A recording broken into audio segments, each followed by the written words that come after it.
Son 7:04.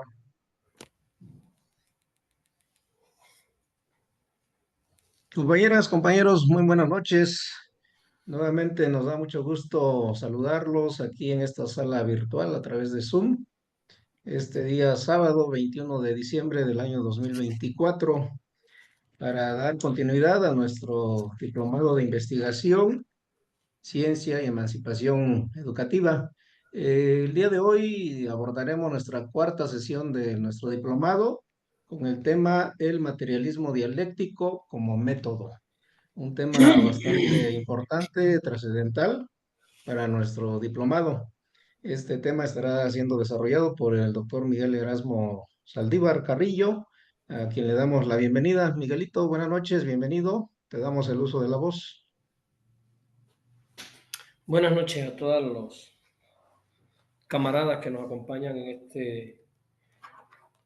este tema, la dialéctica como método, la dialéctica materialista como método. Vamos a acercarnos para ir desarrollando en los posteriores temas el diplomado en investigación. Primero, ¿por qué método? ¿Por qué método? Entender que el pensamiento que no es metódico, el pensamiento que no se hace de un método, de un camino, de un modo para abordar los problemas de la realidad, el pensamiento que es todo caos, el pensamiento que es todo anarquía, pues evidentemente no está, digamos, pertrechado para penetrar en el conocimiento profundo de la realidad de la existencia. El método acompaña al ser humano en el desarrollo histórico de su evolución. Siempre hemos sido seres, o nos hemos ido convirtiendo en seres metódicos. Fíjese, quiero que anoten por ahí. Encontrar el método es encontrar un tipo de relación que dirige o organiza un tipo de acción que nos lleva a un resultado, que es pensado con anterioridad. O sea, el método para producir la milpa que utiliza el campesino prevé lo que va a ocurrir con la milpa. Evidentemente hay elementos aleatorios, como vientos fuertes, lluvia, que pueden destruir el trabajo, pueden dar al traste con el esfuerzo. Pero el hecho de que el campesino tenga un método para trabajar la milpa significa que durante siglos los hombres han ido observando, han ido sistematizando, han ido llegando a conocimientos de relaciones necesarias, determinantes, han ido atrapando un conocimiento de la realidad que permite organizar la praxis. Quiero que esto lo tengan claro, porque después empieza a preguntarse a la gente si la verdad existe o si la verdad no existe. La verdad es una conquista de la praxis humana y la verdad pasa por el método. Onésimo Jiménez. El campesino tiene verdades. ¿Por qué? Porque tiene un método probado una y mil veces, no por él, sino por él y sus ancestros. Para hacer la vasija de barro negro, aquí en San Bartolo, Coyotepec, hay un método. Tú no puedes hacerla como tú quieras y cocerla a la temperatura que tú quieras y meterla al horno cuando tú quieres. No, hay un método para que eso funcione. ¿Y cómo llegamos a ese método? Siglos y siglos de praxis humana y hemos ido mejorando el método, mejorando el método. Por tanto, tener un método es tener el acceso a la verdad. Tener el acceso a un conocimiento que permita organizar y dirigir la praxis hacia un resultado deseado. Un carpintero tiene que tener un método. Y el método del carpintero le permite llegar a un resultado deseado. Reina González Guzmán. Si yo me pongo a hacer una mesa, no me va a salir fea, chueca, todo chusca, porque yo no tengo método, yo no soy carpintero. Entonces, a veces pensamos que el carpintero lo que tiene es conocimiento. Mire, el carpintero tiene conocimiento, pero el conocimiento del carpintero, Andrés Cosijo Esa, se basa en el método. Él tiene un método. un método para cortar, para preparar, para juntar la madera, para preparar la laca, para dar el brillo. Una cocinera que hace su guiso muy sabroso ahí en la orilla de la carretera, ahí por la Sierra Juárez, cuando uno va, que cocina muy rico. ¿Qué tiene esa cocinera? Tiene método. Reina González, Galvez, tiene método. Ella no hace las cosas como se le ocurre. Ella no hace las cosas ahí a lo tonto, a lo loco ahí. Un día lo hace de un modo y otro día lo hace de otro, porque si no, no le sale el guiso. Si ella va a hacer un mole, si ella va a hacer carne frita en salsa de chicatana, eso lleva un método. Por tanto, la humanidad en su evolución ha ido conquistando una infinidad de métodos. Métodos para preparar el acero, para hacer una katana, método para preparar la tierra para sembrar la caña de azúcar, método para hacer una casa de adobe, método para cocinar, método para hacer esculturas, método para pintar. Entonces, ¿qué significa método? Conocimiento del camino que hay que seguir para llegar a un resultado previsto, pensado con anterioridad. Eso es importante que lo tengan claro. El hombre anticipa el resultado del método. El método ya es una validación del conocimiento humano. Ya el método prueba que la verdad es posible y existe. ¿Por qué?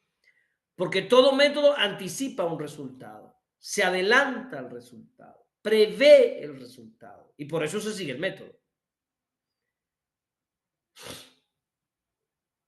Ericel Blas, el método se va mejorando con la experiencia,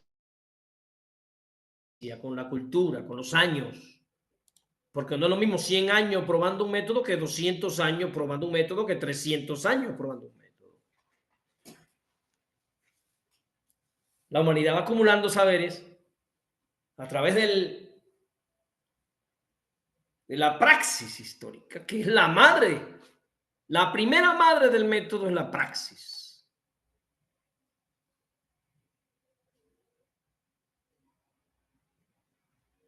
Un método que en primer lugar llegó a nosotros a través de la empiria. El método fundamental de investigación para llegar al método de la praxis es la prueba y el error. ¿Cómo nosotros le sacamos tanto conocimiento a la realidad? Prueba y error. No andaban los neandertales con una enciclopedia en la cintura para ver cómo se cazaba un mamut. Eso no existía. ¿Cómo aprendimos a cazar mamut? Prueba y error, cazando. Murió mucha gente atropellada por el mamut hasta que tuvimos un método y los extinguimos, parece. Porque llegamos a ser buenos cazando mamut. Reina, entonces, ¿qué descubrimos en la praxis? El método. Un método para poder lidiar con un animal tan grande. Y alguien pregunta, ¿es posible el conocimiento? ¿Acaso eso que estoy explicando no es el acceso al conocimiento? Pregunto, ¿acaso esto que estoy explicando no es un proceso de investigación natural, de búsqueda de conocimientos a través de la praxis? Ahora, por eso es que al tema de hoy le puse el método. Consuelo Margarita. Puedes poner ahí, el método significa poder. La potencia humana está en el método. ¿Por qué? Porque a través del método hacemos una calle, una carretera, un edificio, un puente, lo que sea. Y ese método lo vamos acumulando, lo vamos guardando en libros que después vienen otros y se los estudian y le dan un título que dice ingeniero. ¿Qué significa ingeniero? Delia Contreras Mendoza. Ingeniero significa que domina el método, ¿sí o no? Que tiene los conocimientos y el método para hacer un puente, para hacer un edificio, para hacer lo que hay que hacer. Él estudia. ¿Qué estudia él? El método, los conocimientos. Ahora voy a agregar más del método. Además del método, él estudia leyes, principios, categorías, conceptos. Porque el método está lleno de categorías, leyes, conceptos, principios. Entiendan esto, el método no viene solo. El método práctico viene acompañado de conocimiento, de saberes que se organizan en forma de conceptos, categorías, leyes, principios.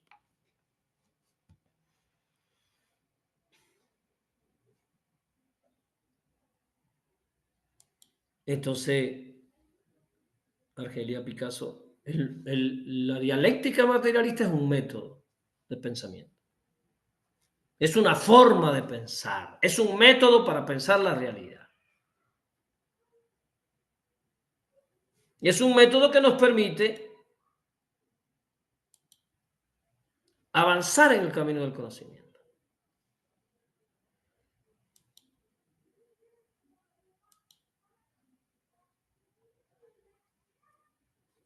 Profe, ¿es el único método? No. Profe, ¿es el método más importante? No, no, porque uno no hace un taco de cabeza con la dialéctica materialista. Es un método de pensamiento. Es nuestro método. Profe, ¿por qué nuestro método? Es el método de los oprimidos. Porque fue pensado para que nosotros descubriéramos.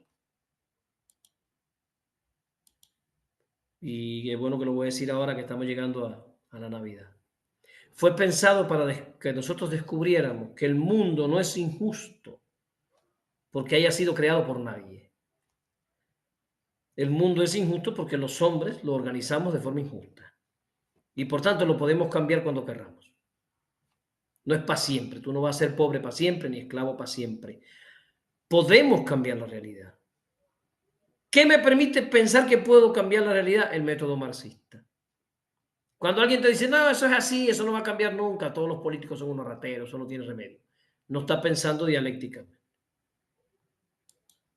Está pensando de forma conservadora, de forma antidialéctica. Entonces voy a decir cuáles son algunos elementos fundamentales que quiero que ustedes tengan ahí muy bien asentados para avanzar en lo que sería el método. Primer elemento del método dialéctico materialista como forma del pensamiento para entender la realidad. Porque mañana vienen y te dicen que vieron unas ánimas, que vieron unos fantasmas, ¿no? Y ya de que te dicen esto, si tú entras con el método dialéctico materialista, pues ya destruyes todas estas ideas, creencias impuestas por la dominación. El primer elemento fundamental del método materialista dialéctico es que para nosotros la materia, lo material, es primario con respecto a lo ideal. La materia es primaria con respecto al pensamiento. Ay, profe, ¿qué significa eso de que la materia es primaria? No entiendo. Simple, compañeras y compañeros. Para nosotros, el mundo material existió mucho antes del mundo de las ideas. El mundo de las ideas solo es posible en el Homo sapiens, que tiene un cerebro que permite producir las ideas. Y el Homo sapiens es producto de la evolución de las especies, lo que significa que antes de la existencia del Homo sapiens y de la evolución del Homo sapiens no había pensamientos, no había ideas.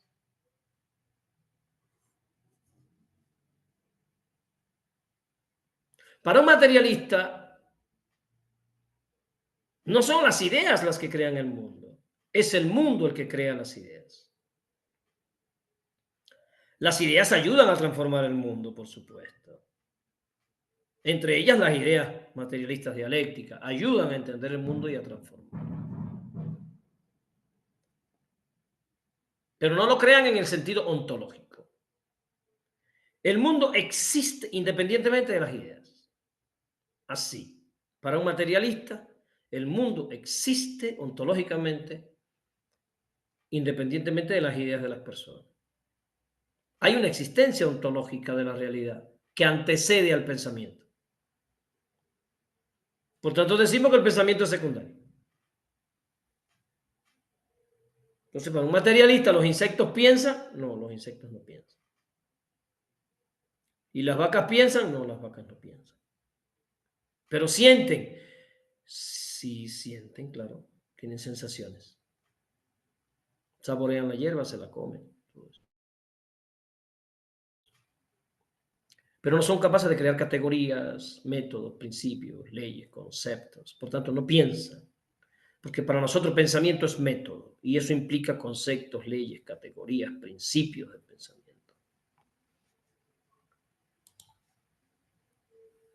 Entonces, el primer elemento fundamental del materialismo dialéctico es el carácter primario de lo material. El mundo, el universo surge hace 14.000 millones de años. No había seres pensantes, no había seres vivos. La Tierra surge hace 4.500 millones de años. No había seres vivos en la Tierra. No había pensamiento, no había dioses, no había navidades, no había nada de eso. Era una bola de magma incandescente hace 4.500 millones de años. Tampoco había agua en la Tierra, ni atmósfera. Profe, ¿y la atmósfera surgió? La atmósfera surgió en un momento. ¿Y el agua? El agua llegó en un momento. ¿Y la vida surgió en un momento. Entonces, el segundo elemento fundamental del materialismo dialéctico es entender que las cosas, que el estado natural de lo material es el movimiento, el cambio, la transformación. No hay nada que no cambie. Sí, hay una cosa que no cambia, que es el cambio mismo. El cambio es el estado. El estado natural de lo material es el cambio, el movimiento, la transformación.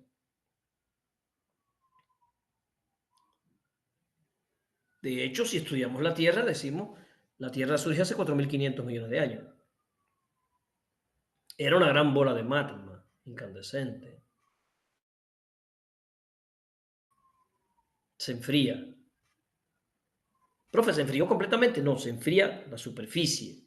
Todavía el centro de la Tierra es una bola incandescente, fundamentalmente de hierro, porque los elementos más pesados gravitaron hacia el interior.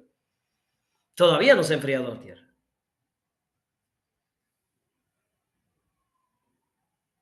Hace 3.900 millones de años llega el agua a la Tierra en una lluvia de meteoritos que duró 20 millones de años. O sea, no había agua aquí, no se formó el agua aquí por un proceso natural. El agua llega, toda del exterior, toda el agua que hay en la Tierra es extraterrestre, toda viajó por el espacio. Bebemos un líquido cada día que llegó del espacio extraterrestre. Y cuando llega el agua no hay vida. De hecho, la vida es un resultado posterior y determinado por la llegada del agua. Sin la llegada del agua no habría habido vida. Porque la vida que conocemos surge precisamente en el agua. Hace 3.800 millones de años, en otra lluvia de meteoritos, llegaron los elementos fundamentales que constituyen la vida en un océano primitivo, un caldo, donde había muchas chimeneas de agua hirviendo debido a la actividad tectónica, y ahí se producen las primeras macrocélulas, riquecias, etcétera. Posteriormente surgen los primeros organismos unicelulares que forman grandes colonias, estromatolitos. En México hay campos de estromatolitos ya petrificados que hay que cuidar porque a veces el turista no sabe lo que es y anda brincoteando por encima de eso, destruyendo un testigo fundamental de la evolución de la Tierra. ¿Por qué estoy haciendo todo este cuento de la Tierra? Porque un principio básico del marxismo es que todo cambia. Y si todo cambia, para poder conocer algo hay que conocer su historia. Por tanto, uno de los elementos fundamentales del método dialéctico materialista es la historicidad. Conocemos algo cuando somos capaces de entender su historia, cómo evolucionó, cómo llegó a ser lo que es, cómo llegó hasta estas características que tiene hoy. Porque estas características que tiene hoy no son las mismas características que tendrá en un siglo, 2, 3, 4. Está cambiando. Para entender las características que tiene hoy Arnulfo Godofredo, necesito conocer las características que tuvo ayer, antier, el siglo pasado, hace 10 siglos. Porque en la historicidad voy descubriendo las determinantes que rigen la evolución de la cosa. Por tanto, toda cosa es histórica. Ay, qué interesante, el capitalismo es histórico. No estamos pagando ningún pecado ni nada de eso. Ni Dios murió porque cometimos un pecado y estamos pagando el pecado. Todo eso son cuentos para la dominación de oprimidos. Hasta los cuentos tienen una historia. Todo. Incluso la Biblia tiene una historia. Hay que preguntarle ahí a Constantino cómo fue que se le ocurrió aquella gran idea de que convirtiera a la mayoría de los seres humanos en oprimidos de una concepción ideológica, idealista, diferente a la de Jesús. Quiero dejar claro. No estoy hablando de comunismo, porque el comunismo nació siendo idealista, no materialista. No quiero que se confundan ustedes, se confundan con mi clase. El comunismo lo inventaron, lo inventó Jesús de Nazaret con todo ese grupo de revolucionarios que intentaron vislumbrar un mundo de justicia. Y ahí nace el comunismo. Y el comunismo no nace de la idea materialista, el comunismo nace de la idea idealista. Se vuelve materialista después. Después lo convertimos en un pensamiento materialista, transformador, revolucionario. Pero el comunismo no nace siendo materialista y nace siendo revolucionario. Cuidado con pensar que no. El carácter revolucionario del camarada Jesús de Nazaret no se le puede quitar. La idea básica del camarada Jesús de Nazaret era una idea de justicia. ¿Sí? Un mundo de iguales. O sea, ya Jesús nace con una producción, digamos, filosófica, revolucionaria. ¿Por qué revolucionaria, profe? Revolucionaria porque propone cambiar la realidad histórica para construir un mundo justo.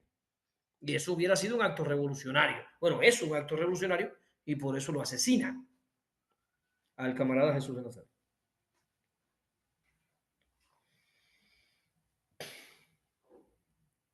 Pero esta idea idealista, esta construcción idealista en manos de Roma se volvió peligrosa. En manos de Jesús no era peligrosa porque Jesús era un idealista que iba para la calle a armar desmadre y a cambiar el mundo. Era un idealista revolucionario, transformador. Pero en manos de Roma el idealismo se vuelve peligroso, se vuelve nocivo, se vuelve tóxico para el hombre. ¿Por qué? Porque el idealismo en manos de Roma le pide al hombre que se arrodille a solicitar justicia. Los mete en la iglesia a pedir que el mundo cambie sin que ellos tengan que hacer nada, como un acto de predigitación, un acto mágico, ¿no? ¿No? Y entonces mucha gente anda buscando un acto mágico que le resuelva sus problemas personales, sociales, históricos de pobreza. La pobreza es histórica, tiene un origen histórico, y la gente cree que puede solicitarle a cierta construcción humana, por favor, que me saque de pobre, por poner un ejemplo. Por eso es que el idealismo se vuelve tóxico para la clase oprimida. Se vuelve contraproducente, Arnulfo Godofredo, porque el oprimido empieza a creer que puede cambiar el mundo por una voluntad divina y no por una voluntad organizada y revolucionaria de los oprimidos mismos. Cosa que se aleja de Jesús de Nazaret, porque Jesús de Nazaret estaba construyendo esa voluntad revolucionaria transformadora, por eso crea las comunidades cristianas de base. O sea, según Carlitos Mar, el primer partido político en la historia fueron precisamente las construcciones cristianas de base del camarada Jesús de Nazaret y sus seguidores. Filosóficamente, entonces empieza a haber una disputa histórica muy terrible, digamos antagónica, entre materialistas e idealistas. ¿Por qué? Porque para un idealista el mundo material no es primario con respecto a la idea, sino que la idea es lo primario. Para un idealista primero existió algo, algunos le llaman Dios, Hegel le llamaba idea absoluta, y eso crea a la materia. tiene sus severas complicaciones, porque si realmente hay una voluntad superior, primaria, con respecto a todo lo que existe, y esa voluntad nos creó y nos metió en este mundo capitalista, va a ser difícil que nos emancipemos. Muy difícil, porque entonces, Arnulfo, la emancipación pasaría por convencer a esa voluntad que se deje de estar jodiendo y nos deje de ser libre. O sea, nos metemos en un conflicto revolucionario porque entonces la emancipación no viene de la praxis, sino viene del deseo de algo que está más allá de la voluntad del hombre mismo. Entonces aquí empiezan a bronquearse, a enfrentarse el idealismo contra el materialismo. Para la concepción materialista, al ser la materia lo primario, todos estos dioses fueron creados por el hombre mismo. Son productos de la creación humana, son productos de la interpretación humana de la realidad. Por eso los africanos tienen dioses negros. Cada pueblo tiene dioses a su imagen y semejanza. Y si los caballos tuvieran dioses, serían caballos. No me imagino los caballos con un dios que fuera un águila, ¿no? Hasta aquí el primer elemento, materialismo e idealismo. Para nosotros el materialismo es primario. Primario porque está primero y determina lo otro. Ahora quiero meterme en eso de que determina lo otro. ¿Cómo que determina lo otro? Mi pensamiento es determinado por qué. Yo pienso como yo quiero. Yo pienso como a mí me da la gana. Yo soy un hombre libre de pensar. Mi pensamiento vuela como paloma. Para un marxista eso es falso. Para nosotros los marxistas el pensamiento está determinado por las condiciones históricas en las que tú vives. Tu pensamiento no emana de la creatividad independiente de tu mente. Tu pensamiento emana en primer lugar de las relaciones económicas en las que tú estás y vives. Y para un marxista el pensamiento también es histórico. Tú no decides tu pensamiento totalmente porque es histórico. Y tu pensamiento estaba aquí antes que tú lo usaras como herramienta. Te fue dado. Ay, profe, no entiendo eso, mi pensamiento me fue dado. ¿Cómo, profe? No. Sí, porque te fue dado el lenguaje, te fueron dados los conceptos, tu mamá te mandaba a fregar la loza, los platos que los que comían tus hermanos, a servirle a tus hermanos, tu mamá te mandaba a limpiar y a barrer la casa, jamás mandó un hermano tuyo a barrer y a lavar, eso lo hacías tú, tus hermanos estaban chupando mezcal abajo de un árbol y tú estabas limpiando, barriendo, cocinando. Tú estabas ya metida en un sistema histórico construido de relaciones de opresión patriarcal antes que te dieras cuenta que te estaban oprimiendo. Por eso es que nosotros decimos que el pensamiento no es arbitrario, que el pensamiento es mediado por la realidad histórica, mediatizado por la realidad histórica. El pensamiento es mediatizado por las relaciones sociales en las que vive el hombre. El pensamiento es mediatizado por las relaciones económicas en las que vive el hombre. Los hombres de una época, Ericel Blas, piensan según esa época. Y por eso la mayoría de los hombres en el siglo XVIII eran machistas. Y en el siglo XVIII las mujeres no iban a la universidad. Y las mujeres no votaban. Y eso parecía normal para la mayoría de las personas. ¿Por qué? Porque pertenecen a una época histórica, a un momento histórico. Entonces, ¿el pensamiento de los hombres está atrapado en la época? Sí. Carmelita Santos. La mayoría vive atrapado en la época y ni sabe lo atrapado que está. Y la gente, no, yo soy libre, yo como lo que yo quiero, yo escojo entre Pepsi y Coca-Cola. No tienen ni idea de lo encerrado que están en condiciones determinadas históricamente, sociológicamente, económicamente, familiarmente.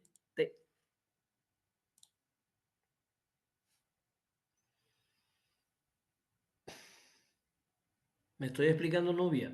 ¿O voy muy rápido? Si ustedes sienten que voy muy rápido, me detienen. Yo sé que esto es un tema fundamental para el desarrollo de este diploma. Entonces, Argelia Picasso para nosotros también el pensamiento está determinado materialmente. Está digamos, mediado. Déjanos decir determinado. Está mediado materialmente. Cuando digo materialmente estoy pensando en las condiciones objetivas de existencia, en las condiciones históricas de existencia, en las condiciones familiares de existencia, en las condiciones comunitarias de existencia. Que yo no determino esas condiciones. Cuando yo nazco ya esas condiciones están ahí. Yo vengo al mundo en un sistema creado culturalmente y yo entro a esa cultura. Yo no escojo la cultura. Por eso yo empiezo a internalizar el pensamiento de esa cultura sin tener conciencia de lo que estoy internalizando. El niño se está formando dentro de una cultura sin conciencia de eso. Andrés Cosijo esa. Hay personas que nacen, crecen y mueren y nunca llegan a tener conciencia de la profundidad de la explotación en la que vivieron. No tenían conceptos, no tenían métodos, no podían pensar la realidad. Y se murieron, Andrés, agradeciéndole al patrón el trabajo que les dio, aunque los explotara, no sabían que los explotaba. Le daban gracias al patrón y eran capaces de morir defendiendo al patrón.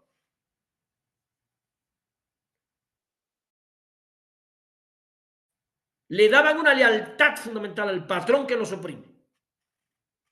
Entonces, hasta aquí dije lo material como primario.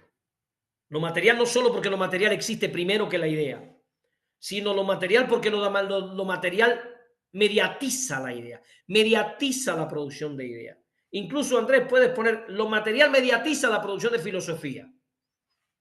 Las producciones filosóficas pertenecen a las épocas. Es difícil salirse de la época. Hay hombres que salen de la época, muy raros hombres. Te encuentras a Tito Lucrecio Caro con aquel poema donde él habla del átomo, defiende la concepción atómica de la materia siglos antes de que se probara la existencia del átomo. O sea, hay hombres que logran llegar al borde de su época y dar un pequeño salto hacia adelante. Y tienes a José Martí previendo, o a Bolívar previendo el papel de los Estados Unidos en este hemisferio. Cuando todavía Estados Unidos no era aquella potencia, ya Bolívar estaba diciendo, están destinados a llenar a nuestros pueblos de hambre y de miseria, denunciando al imperialismo. Martí diciendo cuanto hice hasta hoy fuera para impedir que los Estados Unidos se extendieran por las Américas, por las Antillas. Estos grandes hombres que fueron capaces de tener una luz larga, ¿no? Pero no es el común de los hombres. Primero, detrás de una visión como esa, si quiere pónganlo ahí, no tiene que ver con el tema, pero pónganlo, detrás de una visión tan profunda como esa hay mucha cultura. Hay mucha lectura, mucho conocimiento detrás de un Bolívar, detrás de un Martí, hay mucho conocimiento. Si quieren, busquen Hidalgo, pónganse a estudiar Hidalgo, cuántas lenguas hablaba el cura Hidalgo, qué conocimiento enorme, aquel hombre era un hombre enciclopédico, culto, 1000 veces más culto que los bárbaros que lo asesinaron y lo decapitan. Por eso es que Hidalgo es capaz, tiene la capacidad, ¿no? Que en vez de arrodillarse a la iglesia católica, apostólica y romana a la que él pertenecía, él se rebela contra esa opresión que estaba justificada según desde la propia dominación cristiana. Y vamos a encontrar a muchos curas nuestros levantándose contra el imperialismo y levantándose contra la colonia española. Detrás de eso hay mucha cultura, mucho conocimiento. Y si quieren pueden poner ahí esa frase de Martí que dice, ser culto es el único modo de ser libre. Para que ya vayan viendo que nosotros podemos saltar por encima de las condiciones materiales, pero necesitamos la cultura. Decía Martí, ser culto es el único modo de ser libre. Y decía Sócrates, solo si se sabe se puede divisar el bien. También validaba el conocimiento frente a la ética. Solo si se sabe se puede divisar el bien. Y decía Fidel Castro, sin educación no hay revolución posible. Porque estoy diciendo que lo material determina, pero la idea es revolucionaria. También tienen que tener ahí con la dialéctica materialista y marxista la idea es potentemente revolucionaria. Porque un pueblo que sustenta una idea emancipadora, un pueblo que lee, un pueblo que estudia, un pueblo culto, podemos decir que es un pueblo en revolución, en transformación. Bien, entonces hay dos cosas que dije hasta aquí del materialismo dialéctico. Primero, que la materia es primaria con respecto al pensamiento. Y segundo, que el estado natural de la materia es el cambio, la transformación. El reposo es pasajero, el reposo es relativo. El estado es el cambio. Materia es cambio y pensamiento es cambio. Ahora, la materia existe en el cambio, pero también existe en el tiempo y en el espacio. Pensar algo fuera del tiempo para nosotros no tiene sentido. Pensar algo fuera del espacio para nosotros no tiene sentido.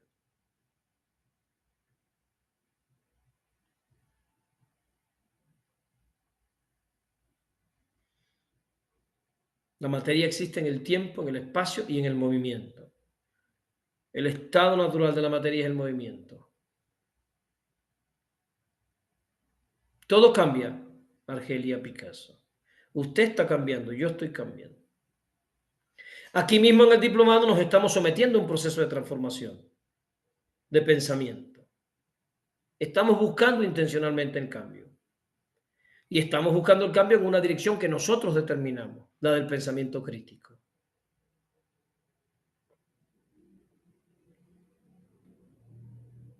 Esos dos elementos son básicos para un materialista. Por tanto, cuando un materialista tú le hablas de un fantasma, él se ríe en tu cara. Es una creación de la mente. Eso. No existen los fantasmas. ¿Qué le hablas de que va a venir una virgen, te va a conceder un deseo? Eso para nosotros no tiene ningún sentido. No nos reímos porque respetamos las creencias de las personas, hay que respetar a las personas, pero para nosotros no tiene ningún sentido. Para nosotros la Navidad no tiene ningún sentido. Bueno, tiene un sentido opresor. Sí.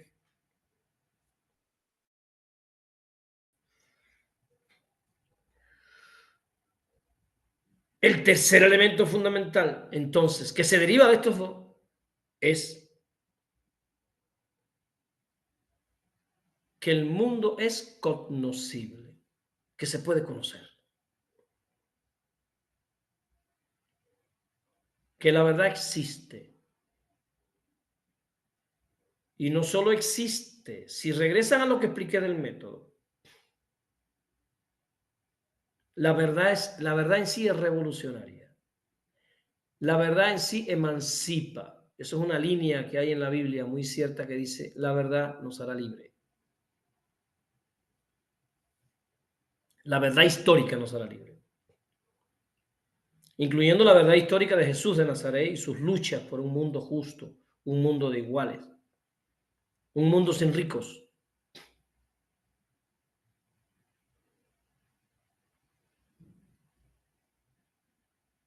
Entonces la materia es primaria, la materia cambia y el mundo es cognoscible. Pero ¿cómo podemos conocer el mundo? Esa es una pregunta que quiero que discutamos. ¿Cómo es que conocemos el mundo?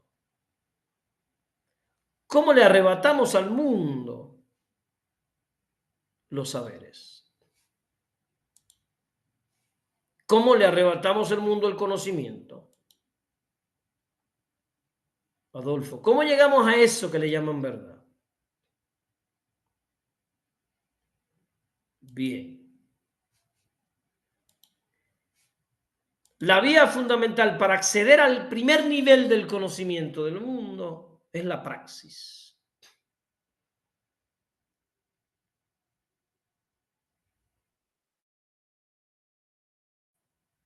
¿Cómo aprendió tu abuela a cocinar? Cocinando.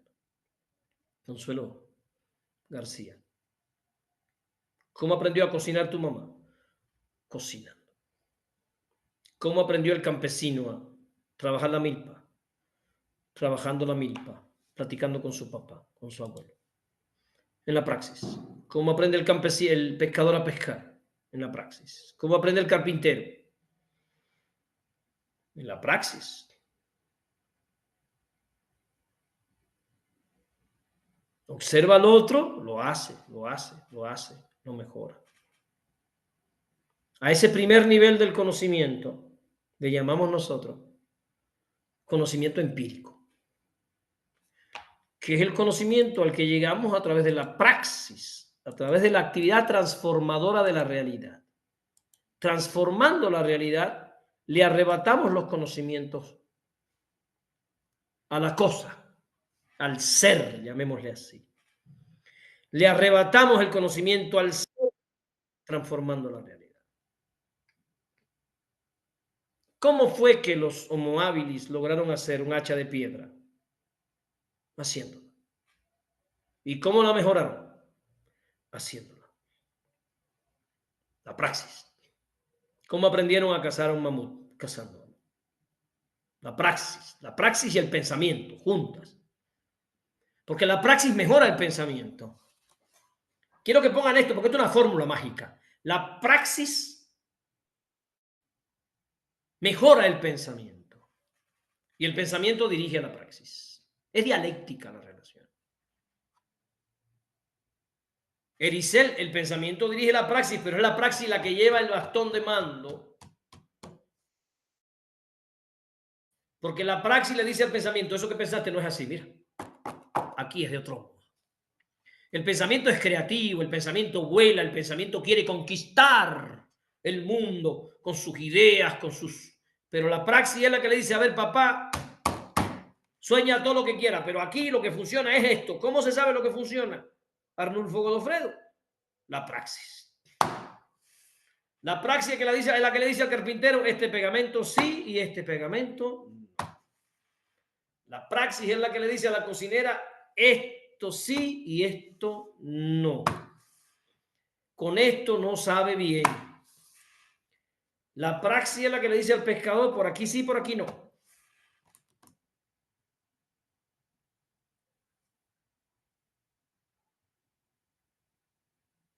Entonces pudieran ustedes decir ahí que la praxis es la madre del método y la praxis es la madre de la verdad y el juez último de la verdad.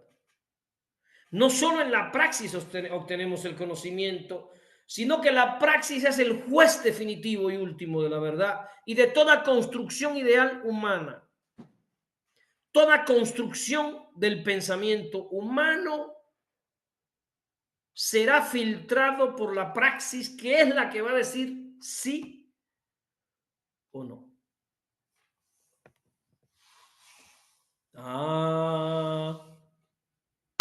No es tan simple, porque ahí se fueron allá por Yucatán cuando venían los ciclones y se citaron en un parque para soplar, para bajar el nivel del ciclón. Se fueron ahí, se dieron cita, miles de gente empezaron a soplar. Y al otro día bajó, disminuyó la categoría de la tormenta. ¿Quién le quita a esa gente de la cabeza que no fueron ellos soplando los que lograron eso? ¿Por qué? Se dieron dos acontecimientos, uno detrás de otro, y ellos lo identifican como causa-efecto, y se acabó. Y con una creencia no hay quien se ponga a discutir. Arnulfo. Entonces, si ellos piensan que fue soplando que ellos garantizaron que bajara la tormenta, ¿cómo es que podemos hacer para que esa gente se dé cuenta que no? La praxis es sistemática. Esa es una de sus características fundamentales. Está bien, perfecto, excelente. Háganlo 50 veces. A ver qué pasa. ¿Sí o no, Arnulfo? Háganlo 200 veces a ver qué pasa. Porque lo hicieron una vez y casualmente bajó. Y ellos dijeron, ya, pues la hicimos, cabrón, ya. Le bajamos la tormenta soplando en el parque. Somos unos soplidores, lo que sea. Una creencia. Se construye la creencia en base a relaciones que no son esenciales. Parecen esenciales, pero no lo son. ¿Cómo la praxis logra filtrar la verdad de esas relaciones, digamos, fenoménicas, inmediatas, que parece que sí, pero que no? La praxis es y tiene que ser sistemática. No es la praxis de un día, es la praxis de 30 días, de 365 días, de 100 años, de 1000 años, de 2000 años. No aprendimos a hacer casa de adobes con creencias. Fueron verdades arrebatadas a la praxis histórica.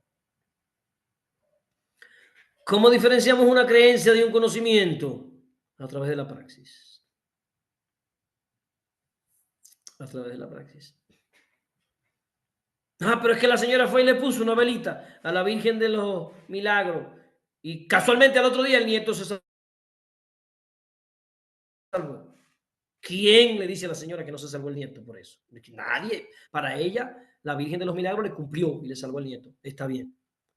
Hágalo 50, 60 veces. Salga para la calle a hacerlo con los niños. Porque si realmente eso fuera cierto, compañero, lo digo con mucho respeto, los hospitales estuvieran llenos de curas y no de médicos. Porque una relación casual no explica una relación esencial. Una continuidad temporal no descubre una relación necesaria. La praxis sí. Y entonces la gente cuando el niño se enferma prefiere ir para el médico que para la iglesia. La gente no va a la iglesia cuando está enferma. Va para el médico. Y de paso se detiene en la iglesia y deja su velita. Está bien, son creencias. No vamos a decir que no. Pero aquí estamos en un curso de filosofía en el que queremos ver el camino al acceso a la verdad, al conocimiento y al método materialista dialéctico. Para un materialista dialéctico, el conocimiento es alcanzable por el hombre. Pero el conocimiento alcanzable por el hombre tiene que pasar por la praxis histórica. Para un materialista dialéctico, la verdad no se discute académicamente. La verdad se prueba en la praxis histórica. La verdad no es un problema de cátedra. La verdad, el problema de la verdad es un problema de praxis histórica. La verdad no es un problema teórico. El problema de la verdad es práctico. Discuta lo que quiera, pruébelo.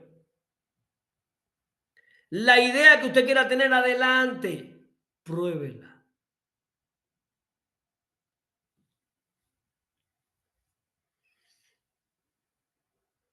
Tú no me vas a poder probar que lanzó la vara y se convirtió en serpiente. Necesitas una creencia muy fuerte para algo así. Porque no hay ninguna prueba histórica. Ni la va a haber tampoco, porque se niegan todas las leyes de la física con una creencia como esa. De la ciencia. Ahora bien,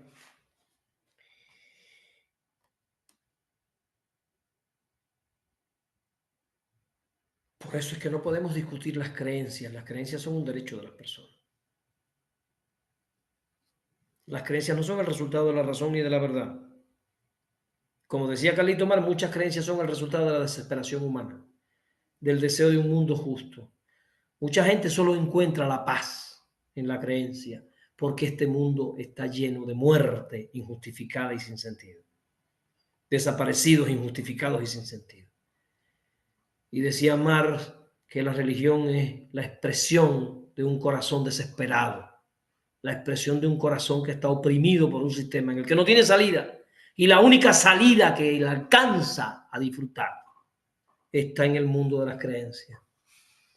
Para después regresar al hambre, a la desesperación, a los desaparecidos, a los muertos, a las violadas, al capitalismo cruel.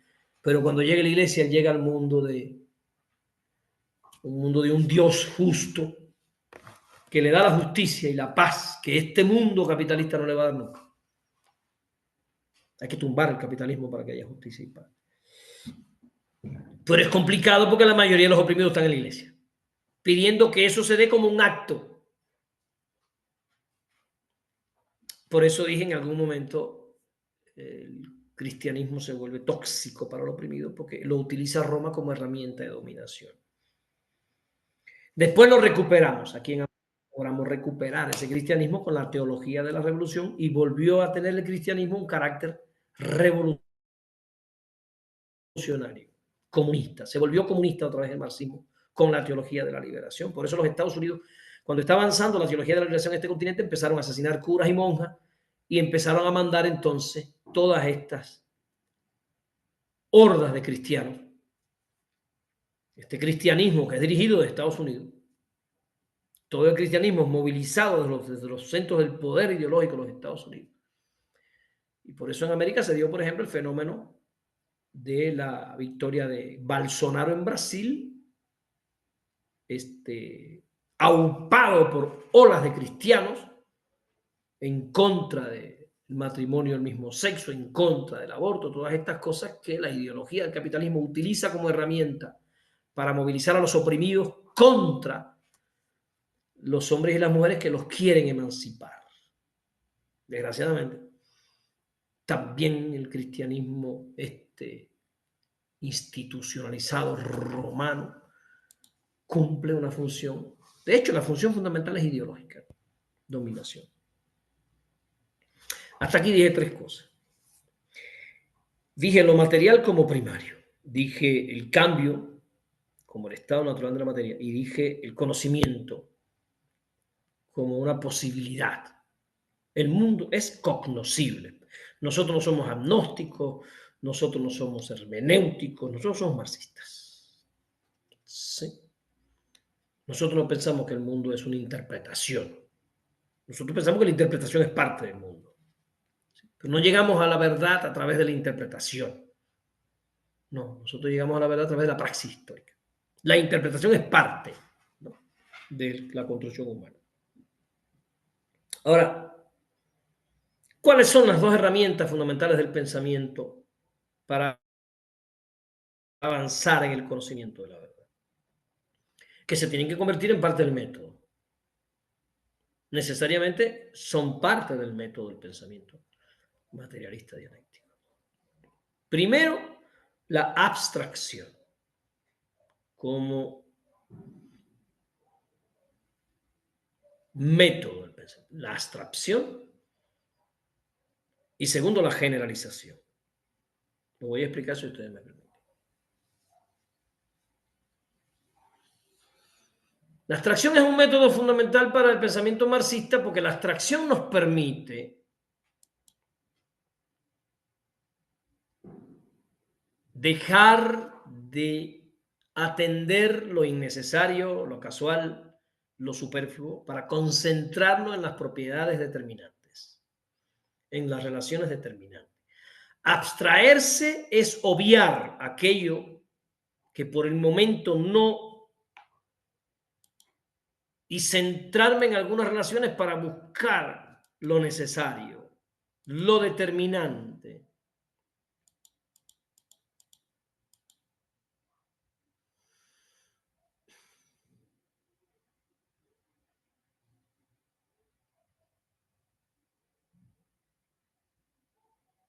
Entonces, Isaac Newton, voy a poner ejemplos de...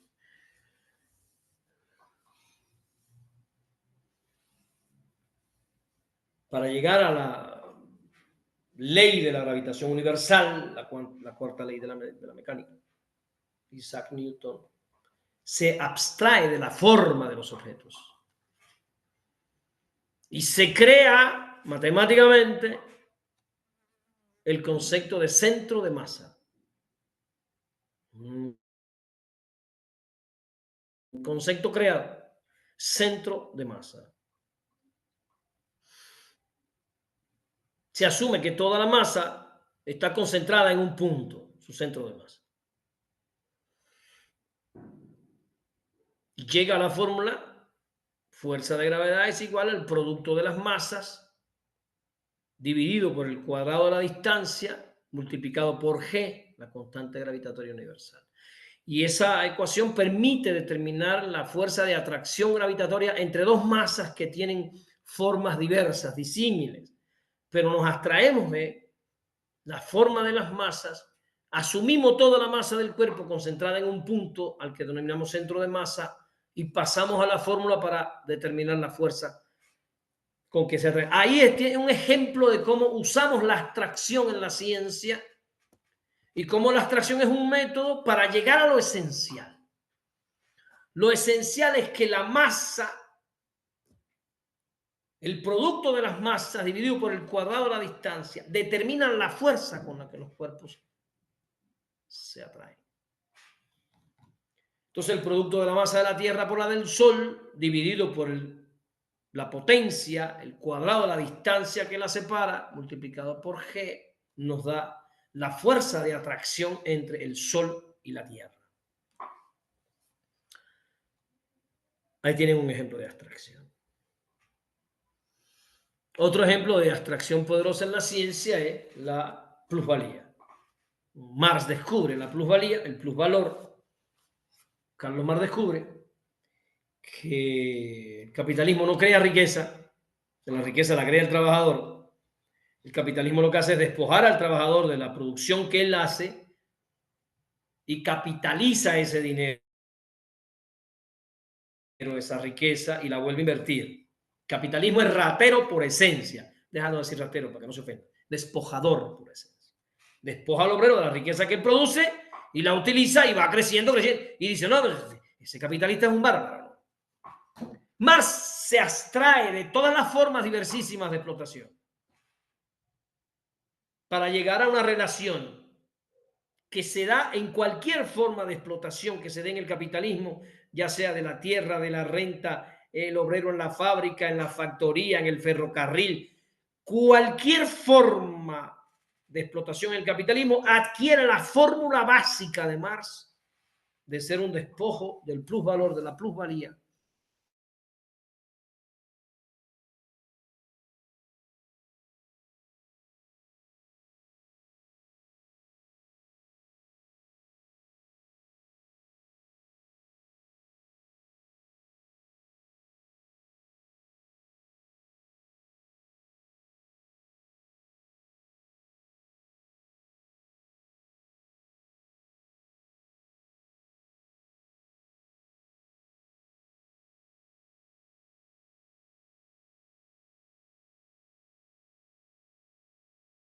¿Qué pasó aquí? Alguien desconectó y conectó otra vez, ¿verdad? ¿Ya Tapen entró? No ha entrado Tapen. ¿Y qué fue lo que pasó? Posiblemente tu internet esté fallando, Miguelito. Ya, entonces sigo. Continuamos. Iba yo a poner otro ejemplo. Hace un tiempo, hace ya unos años, 7, 8, 10 años, se dio un caso en la costa que yo lo utilicé en mis clases de sociología, nunca se me olvida. Dos chavitos se asaltaron a un chofer de taxi y en la trifulca por llevarle el taxi al chofer sacaron una navaja y le hicieron algún tipo de cortada al chofer de taxi. ¿No? Nada grave, pero el señor sí salió con una lesión de arma blanca. Los chavitos se llevan el taxi, ya saben, se empieza a comunicar todo, ya, y se dieron ellos ya por descubiertos y atrapados. Uno logra escaparse y atrapan al otro. Atrapan al otro. Desgraciadamente atrapan al otro. Fue una desgracia que agarraran a ese muchachito. Se lo llevaron los taxistas para allá, para el municipio, ya saben, a golpes y a otros golpes. Y lo colgaron allí frente al municipio en un árbol, se rompió el mecate, se cayó el chavo, era un joven. Llegó la policía, le quitan el chavo, lo meten a la cárcel y afuera la horda de taxistas, familiares y población, ¿no? Enervados por el acto delincuencial de aquellos dos muchachos, intentar arrebatarle la propiedad privada al taxista. Por fin los policías se hicieron que sabe qué y lograron sacar al muchacho de la jaula, la horda de gente enardecida de muertos de hambre, empobrecidos y oprimidos, porque eso es lo que estaba ahí. Ahí no estaba Carlos Gerlina, ahí estaba el pueblo oprimido, ¿no? Hambriento, pero educado por el capital. Lo sacaron, le rociaron gasolina, le prendieron fuego. Cuando llegó el ejército ya el muchacho había muerto. Yo me llevaba esto a mis clases para discutir con los muchachos, los alumnos. Lo primero que salían, lo primero, las primeras manifestaciones de mis estudiantes era, bueno, que nada, hay que acabar con la delincuencia, estamos hasta la madre de la delincuencia. Y por ahí hay carteles que dicen, delincuente, te estamos vigilando, si te agarramos te matamos. ¿No? Así, me vale, man. Él roba mi casa y él es un ratero, pero yo me vuelvo asesino. Fíjense qué clase de metamorfosis hermosa del capitalismo. Convierte a unos oprimidos en rateros y a los otros en asesinos. buscando una supuesta justicia, ¿no? Cuando el verdadero despojador del oprimido no es ese ratero, es un sistema que es el sistema que le roba el agua, le roba las minas, le roba los recursos, le roba el futuro, le roba todo, le roba la conciencia y lo pone a cazar al otro oprimido como él. Días más tarde salió en el periódico una semblanza del Chavo, así, siguiendo el método del marxismo, la historia del Chavo. Método histórico porque el delincuente no se hace solo. Sus padres lo dejaron solo, ya a los 7 años estaba en la calle, solo, viviendo por su cuenta. O sea, el niño aprendió en la calle a vivir, ya saben cómo. No tenía estudios, no tenía nada. Lo único que a él le quedaba para sobrevivir era lo que la vida le enseñó. Él era de los oprimidos, de los más bajos, de aquellos que no tenían ni siquiera parentela que lo cobijara, era un joven. Y entonces la vida lo llevó, la vida lo empujó. La vida que él vivió fue la vida del delincuente, ¿no? Y él creció como un delincuente y como delincuente fue asesinado, pero fue asesinado por los otros oprimidos, ni siquiera fue asesinado por el sistema. Pero él es una víctima del capitalismo también. Algún día cuando destruyamos este sistema habría que hacerle un monumento a todos los jóvenes y a las personas que fueron asesinadas por el mismo pueblo, siendo ellos creaciones del sistema capitalista, y el otro oprimido no lo ve como un camarada perdido al que hay que, no, lo ve como un enemigo, porque es enemigo además de la propiedad, porque el capitalismo construye la propiedad como lo intocable, ¿no? Aquello que es realmente el dios del capitalismo es la propiedad.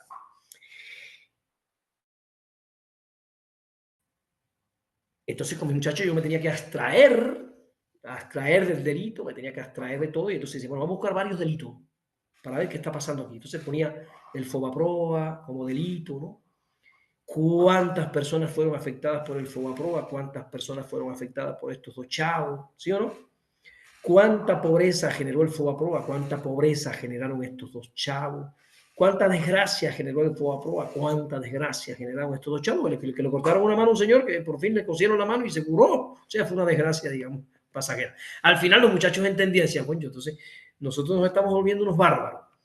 Digo, no, nos estamos volviendo los mejores estudiantes del sistema capitalista neoliberal.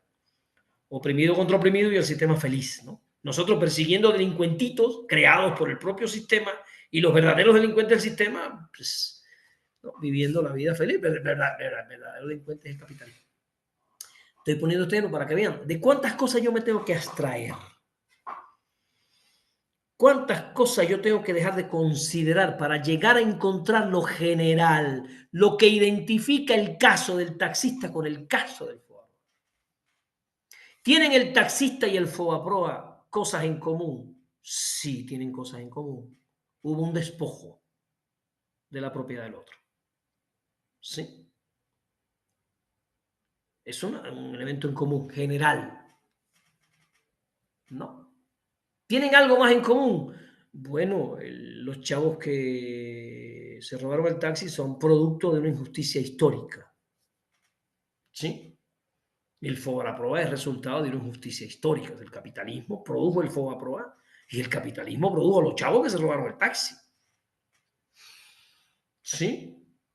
¿Cómo se enfrenta la sociedad a ambos fenómenos? A un fenómeno se enfrenta con la violencia aprendida por el sistema. Y al otro fenómeno, al otro despojo, se enfrenta con la pasividad, yendo a la iglesia a encender una vela para que le regresen el dinero que le robaron con el Fobaproa, o para ver si hay justicia por algún lado. Fíjate qué interesante, cuando uno lo analiza, uno dice, oye, pero qué interesante que delitos de naturaleza, digamos, diferente, uno descubre a través de la abstracción que son hijos de la misma injusticia histórica, del mismo proceso histórico, de la misma época histórica. Por eso es que la abstracción es una herramienta fundamental del pensamiento dialéctico, materialista, el pensamiento crítico. Crítico. Una herramienta fundamental también para los maestros. El maestro tiene delante un alumno que le hace disrupciones en el aula, que no estudia, que no hace tarea. Y él lo que ve es eso, pero tiene que usar la abstracción. abstraerse de sus comportamientos para intentar encontrar las causas históricas, porque si estamos usando el pensamiento dialéctico materialista, todo tiene su historia. Y un muchacho no deja de hacer tarea por pura voluntad, eso tiene su historia. Arnulfo Godofredo, ¿sí o no? Y si tú tienes un alumno en el aula que hace todas las tareas y siempre cumple, eso tiene su historia. Eso no es porque él es bueno. Lo primero que hace el pedagogo conservador, burgués, fifí, es decir, este es bueno y esto es malo. Caemos en el maniqueísmo, ¿no? Este es bueno y este es malo. No vemos la historia. Porque detrás de un estudiante que cumple con todo, cuando vamos a la historia descubrimos condiciones históricas, familiares, económicas, que propician esos comportamientos, ¿no? Y cuando vamos al otro encontramos igual condiciones históricas, familiares, comunales, que están detrás de esas cosas aprendidas, de esas conductas aprendidas, de esas actitudes escolares. Detrás de esas actitudes escolares hay una historia. Si yo no encuentro esa historia, yo no voy a saber por qué se manifiestan esas conductas y qué conductas posteriores vendrán. Porque un maestro que hace un ACR correctamente, porque ACR es esto que estoy explicando. Diagnóstico es decir, este es bueno y este es malo. ACR es ir a la historia, a la evolución histórica de ese chavo, entender qué está pasando con él, para poder prever qué va a pasar después, qué acciones voy a ejecutar. Porque yo puedo tener un muchacho en la secundaria con ciertas conductas y prever que va camino directo a la delincuencia, pero no por las conductas que él tiene. No, lo que me hace prever que va camino a la delincuencia son las condiciones en las que se crearon esa conducta y que se mantienen en su caso todavía. Vive en una familia disfuncional, con necesidades emocionales insatisfechas, necesidades materiales insatisfechas, en un sistema capitalista donde te venden el éxito constantemente, como el consumo, ya sea de carro, de ropa, ahí está, ¿no? Messi, toda esta gente. El éxito siempre va acompañado de cierto consumo al que ellos no tienen acceso, porque ellos no tienen ni las condiciones históricas ni la preparación para eso, pero se lo venden porque el capitalismo socializa el sueño y privatiza la posibilidad real. O sea, en el capitalismo el sueño es social. Todo el mundo puede soñar con una Cherokee. Todo el mundo puede soñar con ser Messi. El sueño aquí es lo más social. En el capitalismo es el sueño, la aspiración, el deseo. Es puramente social. Pero las posibilidades son privadas. Entonces un muchacho que está educado en un sueño que él no va a poder cumplir objetivamente y que encima tiene condiciones familiares terribles, tú puedes prever que este muchacho va camino a la delincuencia. Entonces ahí el maestro está usando la abstracción, la historicidad, la materialidad de la existencia como determinantes en las conductas y en los pensamientos, el carácter dialéctico de la vida, el cambio, porque él tiene que pensar, este muchacho va directo, pero yo puedo ejercer acciones que produzcan cambios en otra dirección en él, hay que ver cómo lo voy a hacer. Bueno, hasta aquí yo quería explicar el método de la abstracción. La abstracción es fundamental. Y el otro es la generalización, encontrar lo general. Encontrar lo general es encontrar lo necesario, encontrar la tendencia, encontrar aquello que como necesidad se va a dar, no ya casual, aleatorio, estocástico, sino como una relación de necesidad.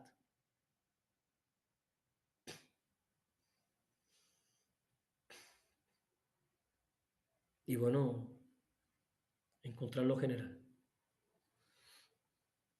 ¿Habrá alguna relación entre la guerra de Siria, la guerra rusa contra la OTAN,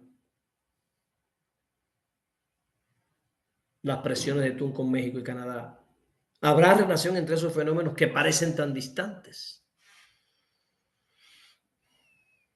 ¿Por qué llega Trump al gobierno? ¿Acaso podemos creer que la victoria de Trump fue aleatoria? ¿O hay detrás de eso determinantes históricas? ¿Qué hubiera sido mejor, Rodolfo? ¿Que hubiese llegado Kamala Harris? ¿O que hubiese llegado Donald Trump? Un estudio histórico, un análisis de las condiciones históricas y un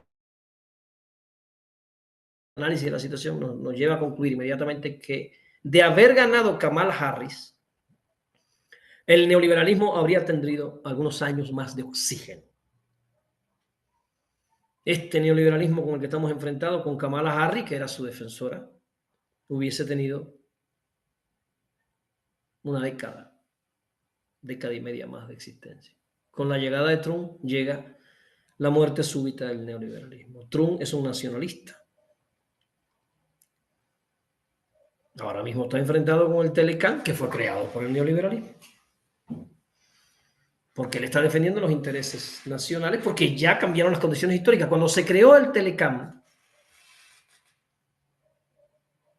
entre Margaret Thatcher, ¿se acuerdan, verdad? Y aquel presidente, actor de películas de Hollywood, mediocre bastante en las películas, ¿cómo se llamaba? Ronald Reagan. Reagan y Thatcher crean el neoliberalismo. Y es interesante, Arnulfo, que el neoliberalismo era un sistema económico y relación económica en el cual había que abrir las fronteras y dejar que el mercado entrara. Porque a ellos les convenía llegar a nuestros países, llevarse las materias primas y vendernos los espejitos. El neoliberalismo le decía a los estados, quítense, no se metan en la economía, no molesten, la economía tiene que organizarse sola. El Estado es ineficiente, apártense, dejen que el mercado decida. Y el Estado solo tenía que ocuparse de organizar el mercado.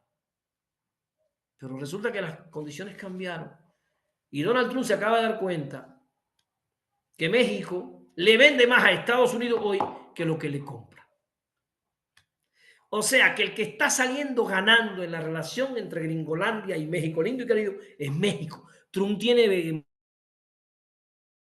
razón en lo que está diciendo. México se está aprovechando de nosotros. Sí, compañero, Trump tiene mucha verdad en lo que está diciendo. Cambiaron las condiciones históricas. Tuvieron un presidente que empezó a comprar refinerías allá, empezó a cambiar el pedo. Ahora ya no le queremos vender petróleo, le queremos vender gasolina. Yo tengo conferencia hace 2 años que lo estaba diciendo. Cuando esto empiece a dar resultados, ya verán a Estados Unidos chingoteando a México, ya verán cómo se va a poner contra la cuarta T. Trump se acaba de dar cuenta y ahora Trump lo que quiere es echar para atrás el Telecán, que beneficia a Canadá y a México, o inventarse justificaciones como las migraciones para imponer aranceles, cosa que era antes impensado por el neoliberalismo. Porque el neoliberalismo decía al Estado, a ver, no te metas, deja que el mercado funcione. Habría que recordarle a Trump que eso lo dijeron ellos, lo inventaron ellos. Con los Chicago Boys. Ya no les conviene. Cambió la historia. Cambió la historia, camaradas, en los últimos 30 años, las antiguas colonias como China, como India, que eran antiguas colonias de los grandes. Resulta que ahora se están beneficiando del capitalismo. Y ya el neoliberalismo,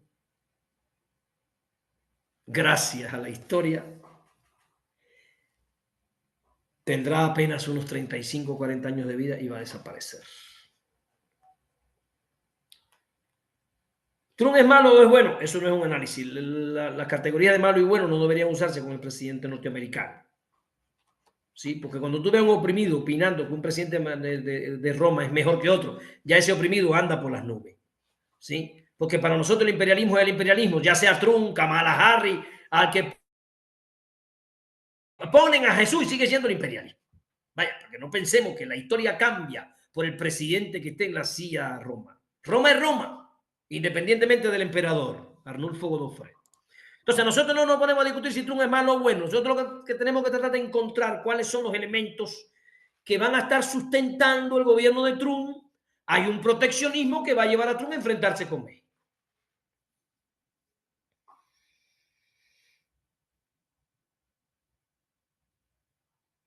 Eso es una generalización.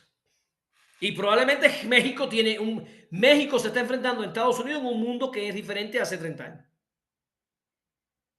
Si él va de frente contra México, México está en una posición muy favorable en el mundo de hoy, un mundo que se dibuja multipolar, y aquellos espacios que Gringolandia se atreva a vaciar o a dejar de atender de México van a ser ocupados por los BRICS, por otros. Los BRICS acaban de anunciar que Cuba va a entrar a los BRICS como miembro pleno de los BRICS. Cuba. Ya eso va dando ciertas lecturas, ¿no? Estoy explicando eso para que vean lo importante que son las generalizaciones, encontrar cuáles son los rasgos generales. Bueno, de manera general, una diferencia entre Kamala Harris y Trump es que Trump es un proteccionista que va a intentar recuperar espacios económicos perdidos por Estados Unidos. Estados Unidos está perdiendo al dólar como moneda, como divisa mundial. Ya saben lo que significa la divisa mundial. Los que no saben, les digo que cada dólar en el mundo, la divisa de intercambio mundial era el dólar. ¿No es así, Adolfo Sánchez? Y por cada dólar que tú usabas de los Estados Unidos, tenías que darle a ellos, le pagabas a ellos impuestos. O sea, los Estados Unidos ganaban plata solo porque usaran su moneda. Solo por eso. Ya ellos eran el hegemón. Acaban Putin y Xi Jinping, dos potencias, de establecer un acuerdo de que ellos van a intercambiar en sus monedas nacionales. Ya no van a usar el dólar. Se están empezando a sumar naciones. Cuando ya las naciones empiecen a dejar de usar el dólar, cuando las naciones empiecen a dejar de usar el dólar, Estados Unidos va a perder el último elemento fundamental de su hegemonía. Porque la hegemonía gringa se basaba en lo militar. Ya ellos perdieron hegemonía, ellos no han ganado ninguna guerra, no le ganaron en Afganistán, no ganaron en Irak, ellos no ganan en ninguna parte. Ellos no ganan ninguna guerra, perdieron en Vietnam, perdieron en Corea. Donde ellos se meten, pierden. Se tienen que ir. Y se van con una pila de muertos y listo.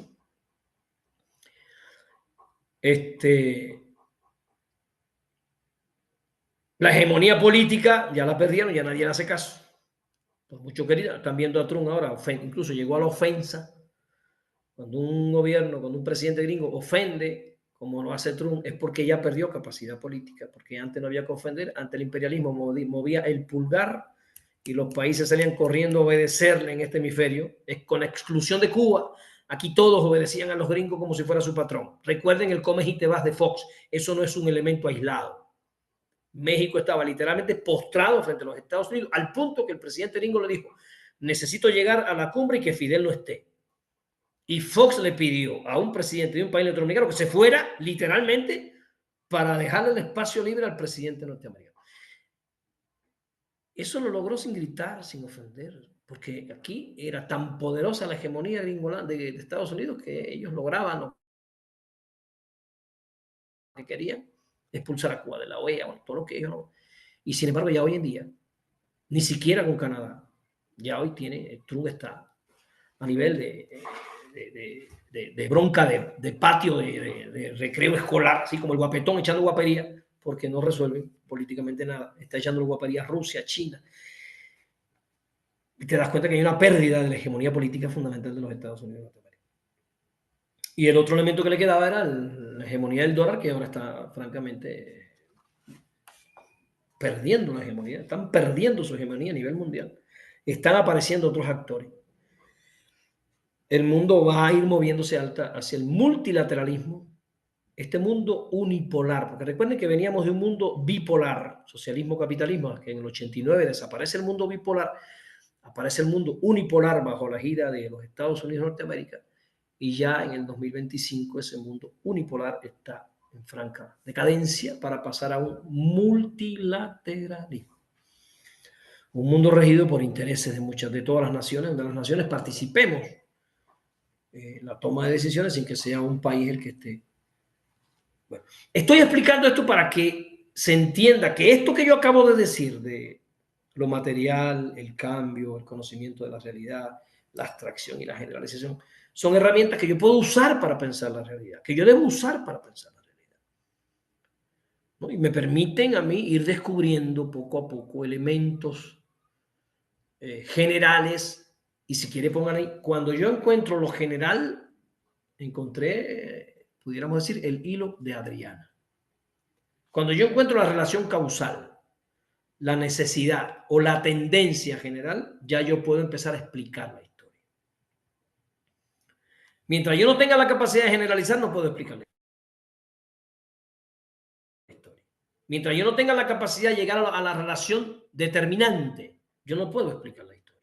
La puedo escribir, pero no la puedo explicar. Porque para explicarla yo tengo que llegar al descubrimiento de esas relaciones esenciales, determinantes, necesarias, que están detrás de los acontecimientos. Bueno, vamos a seguir con el método marxista la clase que viene. Hoy presenté 5 elementos fundamentales. Primero, lo material como el fundamento primario, el cambio y la existencia en el tiempo y en el espacio como las características de la materia, el conocimiento de la realidad como posibilidad, o sea que la realidad es cognoscible, que sí existe una verdad y que se haya que buscarla. Y hablé de la abstracción y la generalización como herramientas fundamentales de este pensamiento dialéctico material. La clase que viene voy a intentar meterme en algunas categorías del materialismo dialéctico, pero le voy a decir las categorías para que ustedes, le voy a pedir a Omar y a Tapén que me ayuden, porque quiero que ustedes investiguen un poquito las categorías antes de que yo las aborde en la clase próxima, para que podamos hacer un debate mucho más rico. Pero como son varias categorías, mi idea es que ustedes, Omar me ayude para distribuirlas por camaradas, ¿ves? ¿Quiénes van a tomar? Las categorías vienen por pares, porque es dialéctico.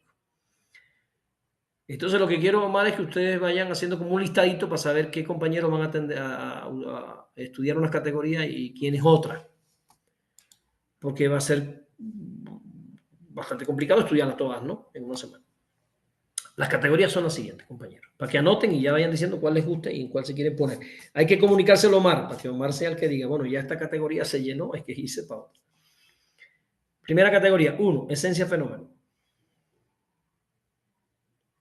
Esencia y fenómeno. 2, la categoría de causa-efecto. Causa-efecto. 3, necesidad y casualidad. Necesidad y casualidad. 4, lo histórico y lo lógico. Lo histórico y lo lógico, esa es una de las categorías que más me gustan trabajar. Bueno, a mí me gusta mucho, pero esa. 5, contenido y forma.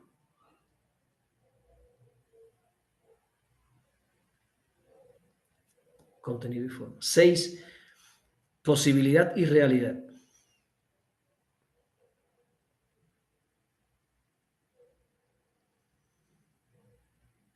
7, lo singular, lo universal y lo particular.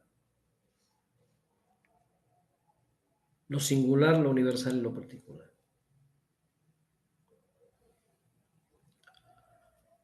8, lo abstracto y lo concreto.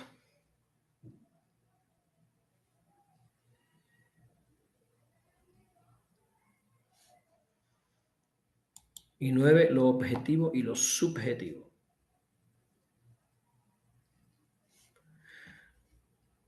Bueno, compañeras y compañeros, ¿qué pasó? Se dejó de... Ah, no. Bueno, con esto terminamos este encuentro de hoy. Ya saben, nos vemos en la victoria.